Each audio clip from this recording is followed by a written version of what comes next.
Hey,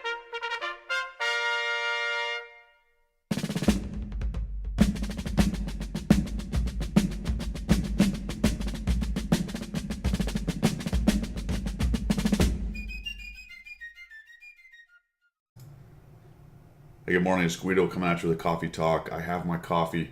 I've got my hazelnut creamer. It's a dark roast today. Very nice. Early on a Sunday morning. Not too early. I actually slept in a little bit. Went out last night with the wife and had a nice time. And now it's Sunday morning, so it's time to do a coffee talk, play a little bit of tanks, do a little bit of work, maybe even watch some football. If you like football, there are some Brits out there. Is it soccer season in England? I think it is. I think soccer's starting up. Or is that in the spring? I'm not sure. Let me know down in the comments. Anyway, we got a coffee talk coming up. We have a couple things to talk about. I'll give you a quick blurb on channel news on what's going on with the channel, both this and Twitch. I've been able to do a little bit of streaming lately. So we'll talk about that. We'll talk about what's coming up soon as far as videos go that I'm making. Missions and specials, as always, we'll dive into that. I will take a look at my marathon results so far. A couple interesting observations on that one, going quite a bit more slowly than I would have thought, which is okay. And then the subjects du jour, we'll talk a little bit about the campaign, the personal missions for the 3 new tanks. A couple things I've observed in there that are interesting. And then we've got a long Q&A, which are always fun. We'll dive into the Q&A, see what Wargaming is thinking, and I'll have a couple thoughts on what's coming up with all of that kind of thing. There are some good comments in there. There are some bad, as far as I'm concerned, comments, and some interesting ones. Although I'm going to characterize it before we can get there as pretty honest, actually. And I enjoyed it probably more than most of them, just based on the honesty of the answer. So let's get into that. All right, for the stream and channel, you can see that I've got the 53 TP Marco Polo here. It's got the beautiful Christmas camo from last year. It might have been 2 years, I don't know. Anyway, I found out that it fit on there, so I put it on there. You can see it's fully upgraded now, more or less, if we go to the research. I don't have the radio, which I probably won't unlock, actually. On the long slog up to the 50 TP, to the Tier 9, and it is a much better tank, fully upgraded. That was a long slog. You can see I'm running 50%. If we look at the statistics, holy cow, 115 battles to get where I am. Only running 50% at 882 experience, which is very low for me for a Tier 8. It's been a struggle. The stock gun was actually pretty good with a 320 Alpha, 192 and 225, although those penetration values are more like a preferential tank. So it was a good 90 battles attempting to do this with the stock gun until I finally slogged through, and I know I've mentioned this, but I needed the tracks, a turret, a gun you would never use, because this is the 122 D25T, the ubiquitous Russian gun. It's awful. It's well worse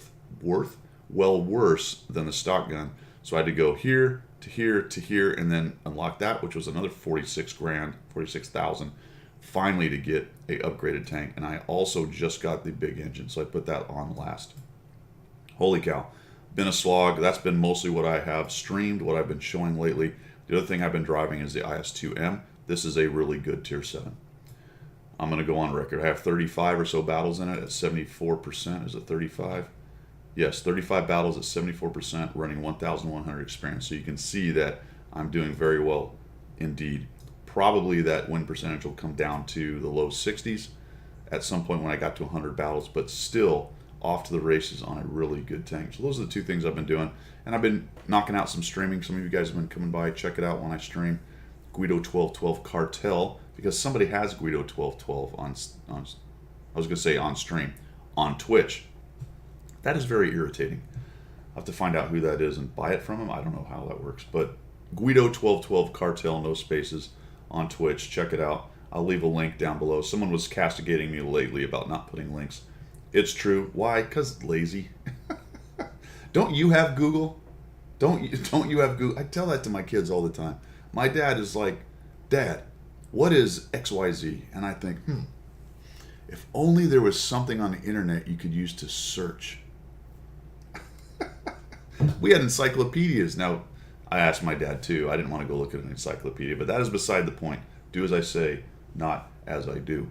That was a random tangent. We really went off on that. Coming up on the channel, Cliff is next for Map Room. That's been well received. So I'll knock out a map room fairly soon. Hopefully next week we'll get a new map room out. The plan is one a week, so we'll see how that goes. And I have a new batch of reviews. A lot of the stuff that I have been working on lately has been sitting around in the archives, as it were, for a long time, and I've been bleeding it out. It's one of the reasons I'm able to do 2 videos a day, which if I run out of videos, we'll go back to 1.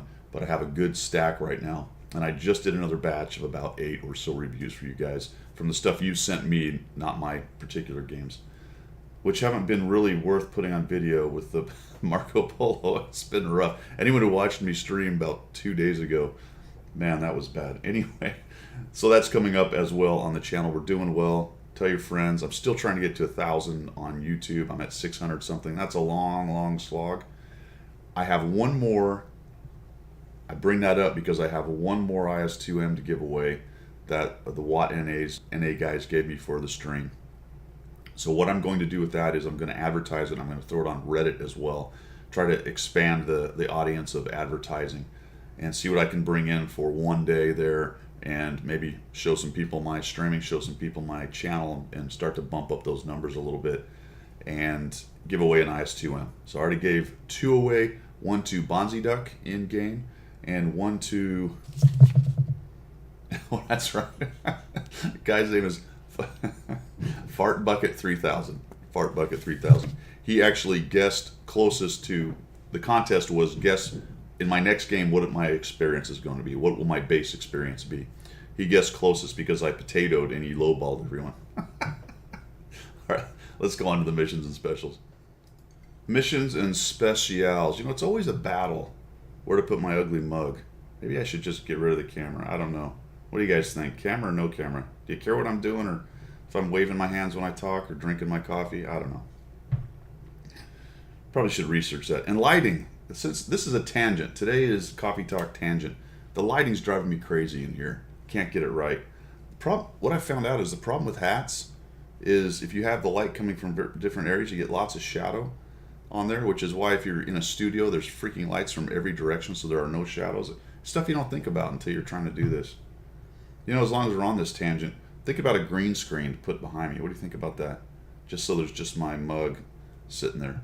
Is it cooler if you see the room and the rest of the stuff going on, or I don't know. So there, tangent over. Moving on. Featured. Lots of stuff featured, actually. Carnarvon AX. See how I'm 30% off? That's because I'm at the 30%, or I've done the 3rd stage of the marathon. That's how it looks. It says 30 off for you. Me, I get 1, and it shows me that, hey, Guido, you're down to $52.75. Okay, it's a package. They are not offering it apparently as just the tank with a discount. Very disappointing. What I don't know is that towards the end of the marathon if they're going to change that. So hold on. This gets down to where you're only going to have 2 days after the marathon to make your decision to pick it up for your discount, whatever your discount is. So be careful about that timing. When I get to the end of this marathon, I'll see how far I got, and then I'm going to search around and see if there's just the tank or something less than a $75 package, which is actually now at 75, sorry. Originally 75, 35, okay.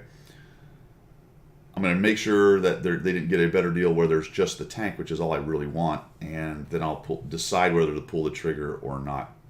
At $75, when you get somewhere around 30%, you're probably getting a deal. Or let's call it 70% off, you're paying 30%. You're starting to get a decent deal for a Tier 8 heavy. And then you're also getting the other stuff that's coming with it. So probably I would say most people's price point, if you're looking to make yourself feel like you're getting a deal, is get to the 70% cut where you're 70% off. 50% is, 50% of 75 is in the $35, $37 range. Yeah, that feels okay for a Tier 8 premium, plus you're getting the other goodies, the 3 days of premium and some other stuff, the boosters and things. So you might say, okay, that's going to be good enough for me. That will be to taste. Berlin 5 is still up. Another Berlin 5, all kinds of duos. There's a British duo. This is the Rack and the FV4202, which are both actually really good premiums, Tier 8 premium mediums. But $57 for 2 and a bunch of extra stuff, that's not bad. You know what I mean? That's Math in Public. What is that, $28 each for Tier 8s? Not bad. Not bad at all. IS2M is out there. Don't buy it. Come to my stream. No, there's only one left. Buy it if you want it. And then they've still got the football themed stuff going on. On gold, there's one interesting thing on gold. I still have this quick starter kit. Actually, it's not gold. It's on premium account. That quick starter kit's still kicking around for me. That's interesting because I've been mentioning that one for about a month now, I think, and it hasn't gone away. There doesn't seem to be a time limit on that one in particular. Available for me, here it is. 30 days of premium right now is on discount for 25% off. It's been a while since we've seen a straight premium, no other stuff added to it, discount. So that's actually a decent deal right there for $9.44 to get 25 days or 30 days. $10 to be premium for a month. That's not bad, man. That's not bad at all. Go to vehicles. A lot of the same stuff. There's nothing to add here. The KR is still around a 234.3, but these are all bundles, ultimate and yada, and you got to dig down to really find out if you can just buy the tank at any kind of discount. But they have a lot of tanks on sale right now. Here's another one of those 30-day things, but it's $40 and you get a tank and some other things. So, you know, if you think that if you consider it's $10 for 30 days straight up, and you don't get a tank you don't really want, there's also some gold thrown in. Maybe that's not such a good deal right there. Nothing else really to mention in here. There's just a lot of tanks on sale at all times now, which is very interesting. We won't bother with the boosters. Don't buy those things. That's not true. Buy them if you want them. You can win so many, I don't know why you would, but I suppose if you just wanted a few extra, the credit ones are probably the best ones if you can buy them if they're on sale. Here's that Carnarvon on sale again for me. So we're over here into specials, and quite honestly, there's nothing for me to call out there. I will talk about that again, though. $10 is ridiculous. It's too much. Make those $250, and I think they would sell all kinds of camo styles. Don't really understand that, to be quite honest. And that is pretty much that. Click around here just a little bit. What is up next? We are going to missions. Missions is up next. Let's do it. All right, here we are in missions, and I've got my coffee. I say all right every time I start. I actually gave somebody some advice who was doing some YouTube videos. I said, try to get rid of things like and and this person's affectation was like. Everything was like this, like that. But then I find the ones I have. All right. All right, let's get started. I told you today is tangent day. We're just going to wander off on tangents today. I'm pretty hyped up, actually. I've got to have a cup of coffee, and I'm feeling good. I actually got some sleep last night. Did I mention it's not that early? Strange things are afoot. Missions. British Challenge. All right, let's get started. I am on stage 4. You can see that I have 14,501 experience towards that. This is going much slower than I thought I would have. I would have to look at it, and I'm not going to do the math, but I'm going to make an honest assessment. I am probably averaging about 750, 800 experience a game. That's rough.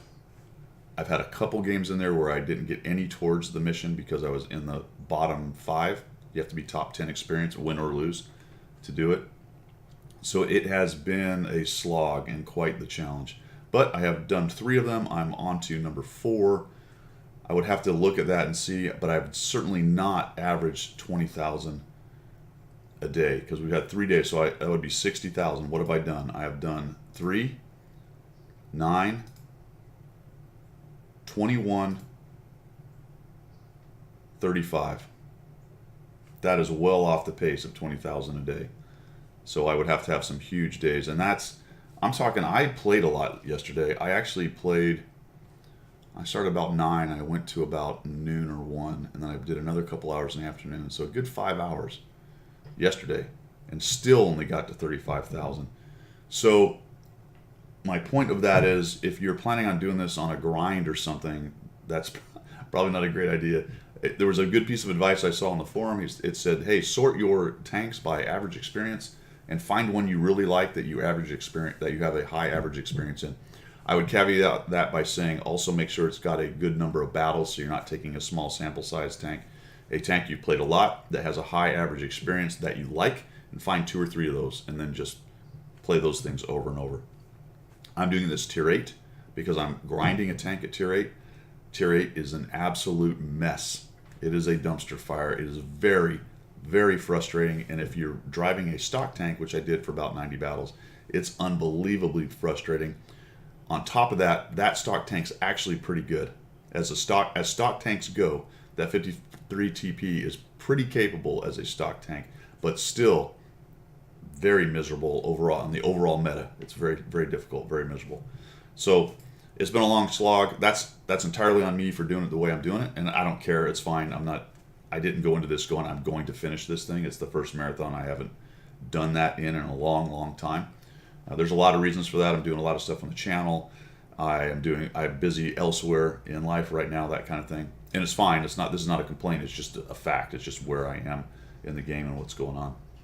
But for you guys, make sure that if you are going after this, you're doing it, you're maximizing the effect that you can do. And I think that was good advice that I read right there, and I'll pass it on to you guys. So that is the British Challenge. As far as missions go, tank mastery stuff is still around, standard. The 277 is still the on track. That's why you're seeing so many IS-3s running around. So many IS-3s. The back to school thing is still going, and this is another thing I would have maximized in the past. I would have played enough scouts and whatever to make sure this happens, and I've only got 5 medium and 7 of the heavy tank ones, so it's a pretty good deal. And that I talked about last week that the top thing each day for the heavy tank is to get 10,000 experience towards the tank you're grinding, but it's so hard to do because of the stupid bounce missions. The bounce missions, I actually just gave up on it. Anything with a bounce mission now, unless it's really got a great reward, I don't want anything to do with. I can't stand them. There's too much artillery. There's too much HE, big HE derp guns running around. And by the way, that's a subject coming up in the Q&A, which was very interesting. Bounce missions are it's just like slapping yourself in the head with a brick. Exactly. I came up with that one. Just slap, not hit. Just slap yourself in the head with a brick, and that's what a bounce mission feels like when you're doing it. Okay. Oh, wait a minute. There's some other missions. What happened to them? There they are. The supply raid, and you can get some Mexican flags because this is Mexican Independence Day or weekend or celebration. I'm assuming like their July 4th. Pretty cool. So, trying to think how many you can do this 6 times. So it was 6 flags. If you don't like other countries' flags or you don't want the Mexican flag, then sell them. It's pretty good. Pretty good. 60,000 credits just for playing the game. What is next? We've done our missions. We are going to go to... Oh, I actually put down marathon results so far, but I already went off into the marathon results. That's it. We're going to go to subjects du jour. Let's move on. I lied. I wanted to go over a little bit more about missions and campaigns. Here I am on the campaigns, and this is for the new personal missions. And one thing I noticed on the Alliance side, I haven't dug around too much on the others. I've been playing the Alliance side because Poland's on the Alliance side. Number 2 is stun, 30 different enemy vehicles. Number 4 is spot, that's what I'm doing. Number 8 is stun, 2 enemy vehicles with 1 shot 7 times. Number 12 is block, awesome. And number 14 is allies must destroy 7 enemy vehicles stunned by you. 3 stun missions. And a block mission left to go. Painful. That's just painful. Let's move on. All right, get your coffee. This is the fun part. We are here on the Armored Patrol. Shout out to those guys. This is on several of the blogs. It's a Q&A, obviously. Some of these are repeated things that we talked about. There's a quick Q&A earlier that I did, and some of these are repeated, but that's okay. They celebrated the Tankers Day. All right, balance. Our balance team is now most satisfied with the Object 705A. We're planning a revision of all high-tier tanks. I don't know what the deal is with the 705A. I don't know why they think that's a problem, but apparently it is, or was, or someone's complaining. However, the important part is revision of all high-tier tanks in about 6 to 8 months. Interesting. We have a certain cycle to rebalance a tank. They say it takes 6 to 8 months. That's the whole idea right here. But this was pretty... We try to not include bad players because they can make a lot of noise in the data with their lack of skills. That's an interesting comment. Despite the humor of it and me laughing, if you don't include a large segment of your player base in your thoughts for balancing, is that really a good idea? There are arguments for and against that. So I'm going to leave that out for you guys to think about. I'm not going to prognosticate on that because I need to have a think about that one, actually. It's interesting because I have claimed in the past that they listen to the data with the bad players too much. So I'm wondering, not because I said it, but I'm wondering if that's just kind of talking to that point. Seems to be. We look at the mid-tier tanks soon. We'll ascertain what they need, okay? KV-4 will be looked upon too. What? The 705A and the KV-4 are two tanks that are always being talked about in the forums, right? What's it got to do with anything? There's a certain quirk to it. We can't overdo it. It has to get a few buffs and nerfs in the same moment. What on earth? The KV-4 is an afterthought. Nope, very few people play it. I like it quite a bit. But it's definitely been power creeped, and I can't for the life of me understand why it deserves some kind of special paragraph here, unless it was just the questioner asked that for whatever reason. Maybe that person liked the KV-4. This is the context we don't have in these Q&As when we just get the verbiage here. So I don't know. This is interesting. HE shells don't need a nerf. All right, I have a video coming out about the ridiculous nature of especially the big derp guns in the Japanese super heavies and how ridiculous they are. HE shells don't need a nerf. Oh, wait a minute. They need to be changed completely. Gotcha. Hey, HE shells are going to be changed. Interesting. Very interesting. Removing them would be wrong since they bring diversity. I agree with that to some extent. And when it was just a matter of, hey, a 122 could be viable for HE against a scout, or maybe in a reset situation, or that low HP guy you can't quite kill, that was an interesting game mechanic. But when you run around in a Type 4 blapping for 600 just by aiming in the general direction of somebody, that's not good. So if they decide on some changes, they will be complex. That is interesting. The Talk 2 is a curious tank, more a trophy tank than a playable one. It's hard to do anything with it. That's probably true. I like my Talk 2. I did really well in it. These days I don't as much just because of the meta change, but when it first came out, it was better than people thought. I had 600 battles in it at 65%. Was number 3 on the server for a long time, so I don't know, I like it. Regarding the T67, we will soon fix tier 5 to 7 tanks. This is great right here, guys. The tanks in question getting thorough changes. However, the moment we decide to touch that tank, someone will cry we're nerfing their favorite tank. Can you imagine the hue and cry from the SEAL clubbers if they change the T67? That I would like them to do that just to watch it. Don't get me wrong, I like the T67. I think it's a really good tank, and that's the problem. It's a really good tank, and it's at tier 5, where you run around clubbing SEALs in your T67 and your T67 platoon. So it probably needs some work. I think if you look at its stats, it definitely needs some work. Regarding preferential matchmaking premiums, for the tanks that are unbalanceable, we might provide a gold compensation. So they've talked about this unbalanceable thing several times, and I don't understand what they're talking about because they never quantify it or qualify it with what tank they're talking about, potentially. There's some they won't. Does that mean they won't change them? Or they don't think the changes are going to be good enough so people won't like them? Or does it mean all preferentials you're going to get your gold back if you don't like the changes? I don't understand that. That one, I'll keep a close eye on that one because I'm not really sure where they're going with that bad boy. Plan to swap some tanks like we did for the Foch 155. That means they're going to start pulling some more tanks out of the tech tree and replace them with others. Look, guys, can we just stop doing that? I'm going to talk about this a little while later, but here's my suggestion. Instead of pulling stuff out of the tech tree, just split it off at that point and just make more options for people to grind. I don't get it, man. I don't get why you pull things out unless it's completely OP and you don't want it in the game, which is ridiculous because then it's numbers, dude. It is sliders, all right? It's sliders. It really is. And while I appreciate greatly the cleaving to the historical numbers and data, it doesn't take that big of a move of your slider to make it less OP or stronger, weaker, stronger, whatever you want to talk about. So can we quit pulling stuff off the tech tree and start making branches? Who cares? Why is the Foch 155 and the, is it Foch B, not both on there? It's just two more things people have to grind. I mean, that's what your game is about. Why are you pulling it out? I'm on a tangent now. Later on, we're going to talk about Japanese tech tree and some other tech trees and about how, hey, we don't have enough to make a whole line. Who cares? Make it to tier 5. I mean, what on earth?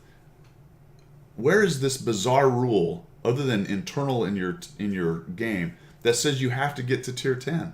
Who cares? Split off, make it interesting. Add cool tanks, add historical tanks, split them off. I don't get it, man. That was a bit of a rant, but that the whole way they do that, I personally, in my opinion, I think is really what's the word I'm looking for? It is, I was going to say ignorant, but that's not it. Hard-headed, I guess. Cleaving to a system that they insist that's how it has to be, when in reality, just adding more content and interesting splits and things, people would go there, right? They'd grind other lines. I don't get it. All right. Grill 15 won't be changed. Everything is normal and we're satisfied. The Grill 15 was a problem a while ago. They nerfed it. It's not really a problem unless it's the people complaining that it's not as good as it used to be, which is what it comes down to usually. I don't know. It seems an afterthought, so maybe that's the complaint. It's really just an afterthought right now. The amount of gold ammo on the test server should be reduced, ? See, this sounds like he's answering a question. Someone asks a question, he answer it with a question kind of idea. Not everyone uses it. Maybe hearing that, we should restrict it further, reduce the price maybe. So I think the question was, can you reduce the amount of gold ammo being spammed on the test server, which skews the results? Weird. Not everyone uses it, is the claim, I think, from Wargaming. Maybe hearing that, we should restrict it further. And then he says reduce the price, maybe. How? Now, I don't know the context, so I'm having a hard time following what's going on. But I don't think what they're saying is if there's too much gold that you should reduce the price so there's more gold. But doesn't everybody get like tons of gold to play with on the test server? It's kind of the idea. I would like to see a test server where they pull out all the gold and see what happens. That would be interesting. All right. What will happen to low tier tank bonus, tier 7 or below? We'll slowly work on them. I don't know what that means. Anyone know what that means? What's the low tier tank bonus? What am I missing there? There's something going on there? Or is that just a problem with the translation? We'll slowly work on them, starting from tier 7 and going down, just like everything. Right now we're busy with pref and maps. Okay, fair enough. A lot of players in Asia, so we're going to get Asian-themed maps. People talking about symmetrical maps. That's a whole nother subject. Maybe we'll tackle that one later. There's pros and cons to that. Let's just quickly talk about it. Obviously, the pro is you have less OP positions that only one side has, or sides that less maps where one side is better than the other. In theory, one side's not better than the other. It's how you use that terrain if it's a complete mirror image. However, mirror image maps can be boring, and then you can get very stagnated metas. Although I suppose you could make an argument that we get stagnated metas the way it is over time. What I would love to see, actually, tangent number 10, what I would love to see is more dynamic maps where there's a generalized map and then stuff gets moved around. That's just me talking. I have zero idea how that would work or if it's even possible technically with the engine they're using, but that would be very cool. I think you could even take current maps and just do small moves of where building positions or rocks are around it, make X number of objects switch places or change just a little bit, and that would change up the game. That would be interesting. Let's see. Pondering returning Pearl River. Kamaran is not coming back. Sand River Assault was disabled. I didn't know that. I did not know that, so it's gone. Attackers had a 30% chance to win. I liked Sand River Assault. Yes, you didn't do well a lot of times, but I thought it was fun if you could somehow find a way to carve up the defenders as they camped everywhere. Current maps are good to 10 to 10. Interesting. We're not going to see weather, it looks like, guys. Weather effects are night. It's hard to optimize. This is where I said they're being honest and have some fun with it. For people playing on calculators and potatoes. Now that's their major audience. They're talking about the Russians who tend to have less capable machines to play their games on. And that's completely valid. They don't want to cut out a large percentage of their audience. That would be dumb. Currently conducting experiments with map terraforming, destructible bridges, avalanches, but it's doubtful whether it will pass the experimental stage. That's what I was talking about, but not quite the same thing, but the same idea. Some things would change on a map. Okay, the crew skills thing is something they've talked about multiple times that they're working on. I have a huge concern about this. I like the crew skill system. This is what wargaming has a tendency to do. They'll take a thing like the crew skills and they'll say, hey, we want to rework it, and they'll take the baby in the bathwater and off it goes over the side, and we never see them again. Crew skills need to be reworked because there are multiple crew skills that are useless. The radio crew skills, other than the one that gives you more vision, for example, the signal boosting or whatever. So there are definitely meta crew skills that are the ones you want to use. So instead of completely shit canning the system, why don't we re-record the skills to make new ones or old ones more useful in the game and keep the system? But what I'm afraid of is this World of Warships one crew thing, and then it being so changed that it's unrecognizable, and you spent all that time, which is what they talk about here in just a minute. You spent all that time building that crew and working on crew management. The other side of that coin is a lot of people hate the system because it does require some fiddling. I happen to like the fiddling. My dog's out there attacking the bone and crashing into the door. That's awesome. So, into the details of that. Perks against stun. I like that. There you go. There's a useful skill. Fantastic. Let's have a perk against stun. That'd be great. Rework is going on slowly to be precise. Let's see. Here it is. There are people who invested a lot of time in gaining crew skills. That's what I talked about. But it's looking at, it will come out the first half of next year. Man, I will keep an eye on this. This one concerns me greatly for all the reasons I just talked about. I'm not really happy that, I'm happy they're looking at it. I don't like the scale of what they're talking about so far. I think they're going to change it so completely it'll be relatively unrecognizable. And because the company has a penchant for forcing changes based on the way they want it to be, not based on the way it already is or the way it's being played, I'm very concerned with that. Okay. This is the Japanese tech tree rant I went on a little while ago, not just Japanese, but overall taking tanks out, not being able to find tier 10s. Who cares? That's what that's talking about. The historical consultants dug up everything possible that existed. Generally, the Japanese archives suffered greatly. We only have what we got from private. That's why TD line is unlikely, and we don't want to clone OHO. Not everyone likes their playstyle. Yeah, that's true. British LTs are being debated, and they want to implement them. I think we're going to get a British LT line. That would be very cool. That's something we don't have, and should be easy. They have to have plenty of light tanks to put in. Czechoslovakian premium tank. There's nothing right now. That's obviously for tier 8. They do have the Skoda T40, I think, but that's a tier 6. The T103 should be soon. 3D customization, they started that with the KV2R. It's not customization that you could put on it, but they added that kind of skin on the outside with the 3D stuff for the Warhammer tank. So they're working on that.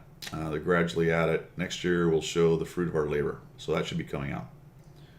Wheeled vehicles, not going to give an ETA because of the so-called Havoc syndrome. I'm assuming that means it's hard to implement Havoc. I don't know. Multi-turret tanks. This is calling back to the Halloween event that they had where they had some multi-turret tanks. They worked on it. They made a good point there. We're still not ready to use a multi-tank. Here it is. What we don't want is a new mechanic for just one tank. I agree with that. Working on a whole mechanic just to put a 2-gun IS-4 in, or a one multi-turret tank that has multi-turrets that work. You might say, but Guido, there's plenty of tanks in the game that have 2 turrets. But I mean, think about that for a minute. Most of the double turret tanks, the secondary turret is such a low caliber, it just isn't going to do anything. You know what I mean? So I don't know. Maybe against scouts and other things, and it might be an interesting idea for tracking, I guess. Think about the OHO using the little turret to track something, and then use the big one to blap them. That would be a nightmare.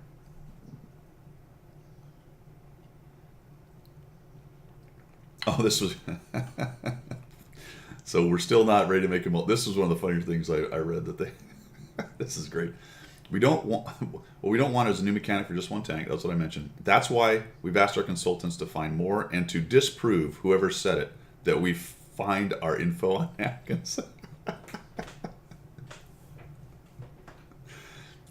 Again, this is a translation problem. I'm sure it was something more to the effect of to disprove what people say that we find our info on napkins. I don't think he's trying to call out one guy. If we find that one guy, that guy that said we find info on napkins, we're gonna show him. That was pretty funny though. You still have to like the sentiment from the Wargaming guys. Good on them. Self-awareness, I love it. If I'm not mistaken, the Chieftain T95 is working and ready. That's cool. We've already picked another mechanic to introduce after implementing wheeled vehicles. No, it's not flamethrowers or rocket tanks. And it says down here again, flamethrower tanks are unnecessary. I guess the interviewer or whoever's asking the questions brought it up again. He's like, no, we're not doing flamethrower tanks. I don't care. Face hugging and flamethrowing, I don't know if that really matters. They weren't very effective against tanks, to be quite honest. I mean, you wouldn't want to be sitting there getting flamethrowed, but they weren't. You didn't drive up and attack with flamethrowers as a primary event, and it was mostly, obviously, anti-infantry, bunkers, fortified positions, things like that.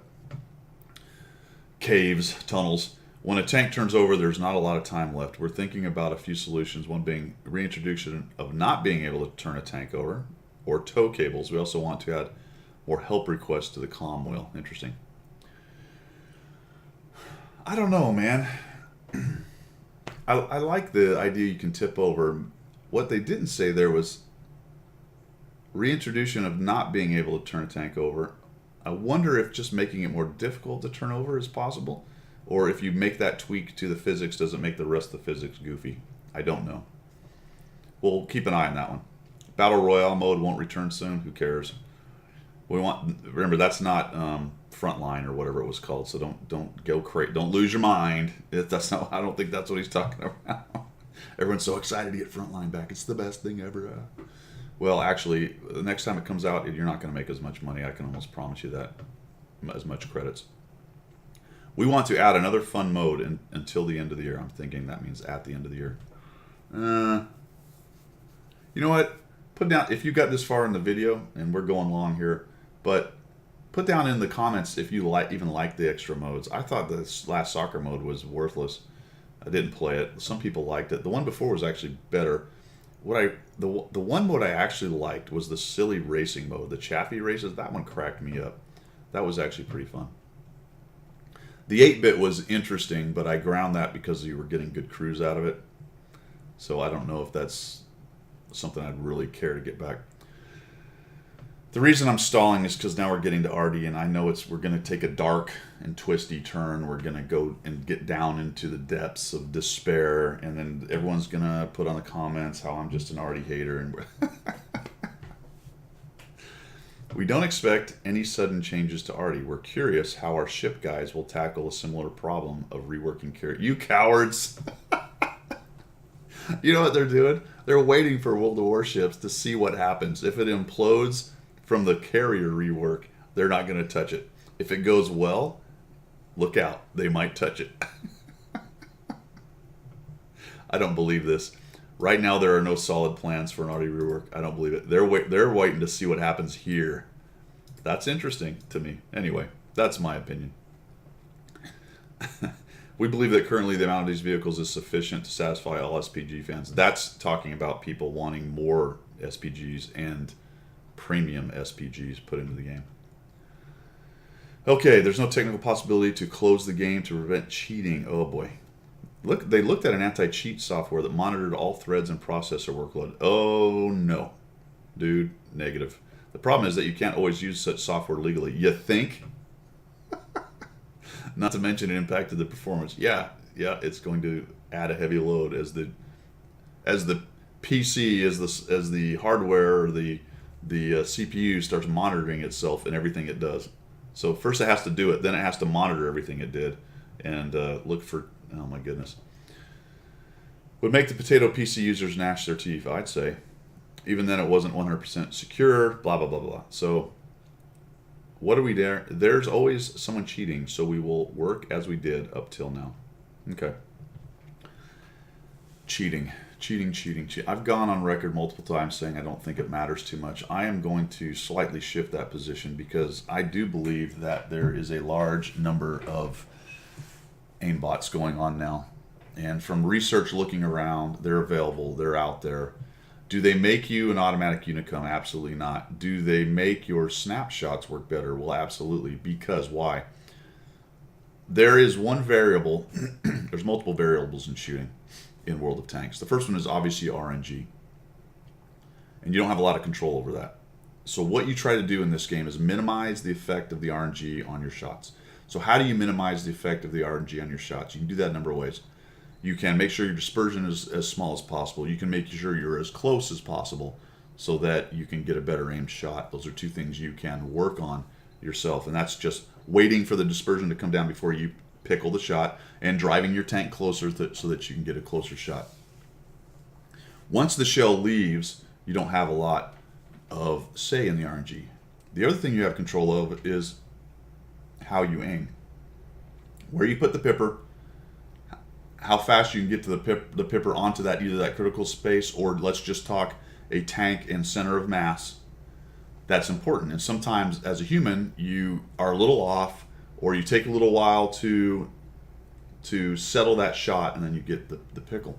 What the aimbots are going to do for you is when you move your turret and you use an aimbot, it's going to put that aim exactly center of mass, or if it's good enough, it will try to pick a weak spot very quickly, usually faster than a human can. Not always, but usually faster than a human can. And definitely over a large sample size and over time, faster than a human can, i.e. you're using the aimbot every time, then you're going to get a better initial shot solution for the given parameters of dispersion and everything else. The other thing that it does that people have a hard time with is it understands exactly what the shell velocity is, and then it can do the math of how much lead is required for moving tanks, whereas we have to go off of experience and guesstimation. It knows the range to the target. It knows the relative line of sight of the target, left to right. It knows what kind of deflection it needs to take the shot. It knows its shell velocity so that the shell and the enemy tank will meet and be hit. And in fact, it can make that calculation for anywhere on the tank that it wants, whether it's front, middle, or back. Probably center of mass is going to be the easiest. It would be kind of hard to go, all right, aimbot, always aim for the front sprocket. But it could do it, given enough calculations, it could do it. So the aimbots are definitely out there. All that means is it making guys instant unicums? No, but over a large sample size, it's improving several of the parameters of all of their shots that they may not be very good at themselves. Now, can they put themselves in a good position? Can they read the map and know when to fall back? Those are all questions that are unanswered. If they're bad, probably not. Anyway, that was another tangent. This is Tangent Sunday. The tank exchange system will be unchanged. That's fine. Although since we've implemented it in the new store, it isn't properly implemented. They're going to fix it. Yeah, that's been brought up. There'll be a lot of news coming up in Wargame Fest 2018. Our favorite or least favorite map, this is basically saying they don't want to give dislikes to maps, so don't hope for it, and they don't want anyone to be able to select the maps they want to fight on. That's probably a good idea because you'd have people who play on 2 maps. This is interesting. When we last discussed combining our games into one battlefield, the scale was critical. They're talking about bringing tanks, ships, and planes into one big game. I don't think we're quite there yet in capability on computers. It would be cool, but it would be a completely different game. You know what I mean? It wouldn't be pixel tanks. It would be, massive war. I think War Thunder tried that. Are they the ones that have everything in one place? Not tried it, they're doing it. I've never played the game. I'd have to check it out, but I don't know. He kind of breaks it down into, hey, when you're sailing, a plane would be a mosquito, but when it bombs the ground, you want it to do a lot of damage. You can't sink a ship with one bomb. That's false. That's patently false. It's unlikely, but you certainly can. But I understand what he's saying. You don't want a game where one bomb goes in and kills a ship right off immediately. It's a game. You got to have balance. It's got to be interesting. You want things If I'm a big battleship, I don't want to be knocked out because I got one bomb dropped on me. Although, depending on your design and where that bomb goes, it can happen. Okay. Bonds are a skill currency. On that, I must not have much because I only have 4,000. It's not a skill currency, actually, dude. It's not. It's a tier 10 currency.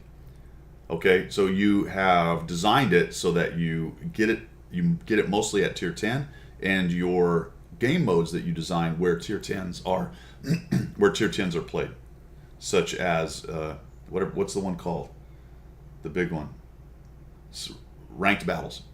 All right, so it's not. It's not a skill currency. It's a tier 10 currency. So that's BS. That's complete BS.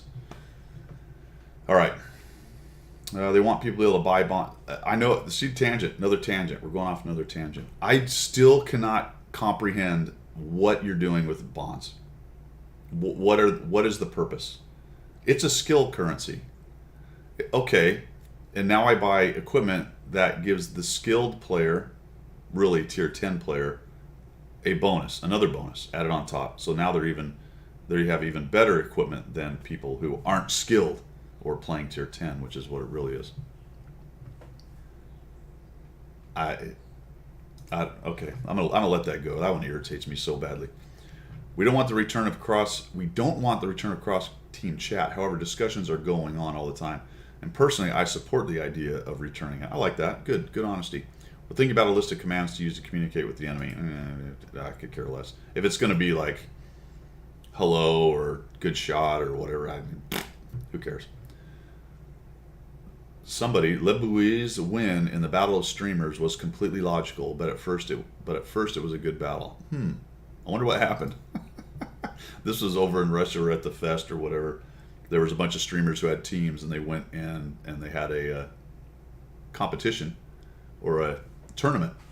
Did he fast cap? Did anyone know? I didn't watch it. I'm not sure what happened. Let me know what he did.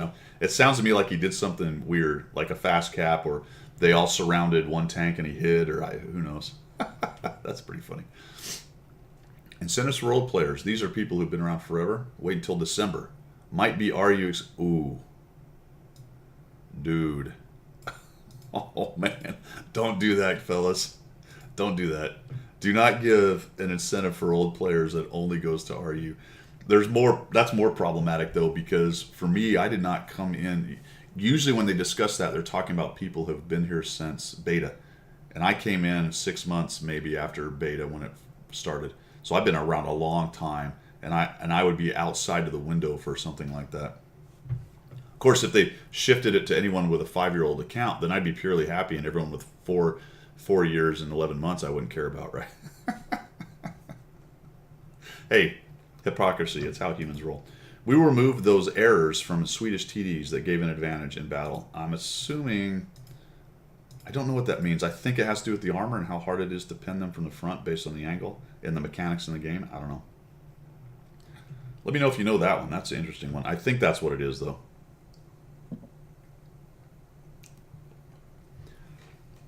Special tanks, which we wanted to introduce but were rejected. There's a couple tanks in here this is just talking about various employees and what tank they think is cool. The T-39, the Sturm Tiger, some other things. Pankov, this is pretty funny at the end. We wanted to implement the tank Grot and not the alligator version. The idea was there, but it was abandoned. This is talking about different tanks. Marikov. I'm dreaming about the totally fake E-79, but that's a closed topic, so blah, blah, blah. Question, this is great. When you aim at the horizon, the reticle glues itself to the earth. You want to do something about it? Answer, why?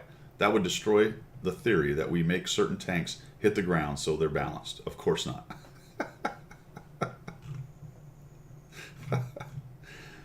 As another tangent, which I just was reminded when I saw the advertisements, and I couldn't find it. I looked for it this morning. There's an advertisement that I often get when I go to some of the World of Tanks sites, one of these things down here, and it's for, I think, War Thunder. And it's pretty funny because it's a direct dig at World Tanks. It says, tired of dispersion? Try War Thunder. All right, that is it for the question and answer. Goodness. Okay, that was awesome. All right, let's. That is the end. We are now at the conclusion phase, and I'm trying to come up with a tangent that I can go off on since I've had so many today. Perhaps what we should do is have a tangent about tangents. A tangent. Should there be more or less tangents when I do coffee talks? Trying to be funny, not really funny. Okay, stream channel, we talked about that. Grinding the 53 TP, that's coming along okay. It's been rough. I do have an IS2M. I will announce that. Follow me on Twitter, actually. Is it a link to Twitter or is it a hashtag? I don't know how Twitter works, but actually I'm on Twitter. Guido1212. Something else. 1212 something. Anyway, I'll put that down in the description as well, because what I'm doing, I'm trying to tweet when I'm doing my streams. And if you have the setting on Twitch that alerts you, then you'll know that I'm streaming and whatnot. All three of you who watch. Coming up, Cliff is next, so I should have that out relatively soon. We got a new batch of reviews on the way, already done, just need to be uploaded. Talked about sales missions, my marathon results so far. Dove in a little bit to the campaign issues I'm looking at. I didn't really get into that too deeply, but it's just irritating that there's so many artillery missions in there. But for my artillery fans, there you go. Some things you can do in the campaign. And the Q&A was probably the bulk of it. Some really interesting stuff in there. A couple BS things, in my opinion anyway. And a couple things that are good. A lot of self-awareness from the wargaming guys, so that's cool too.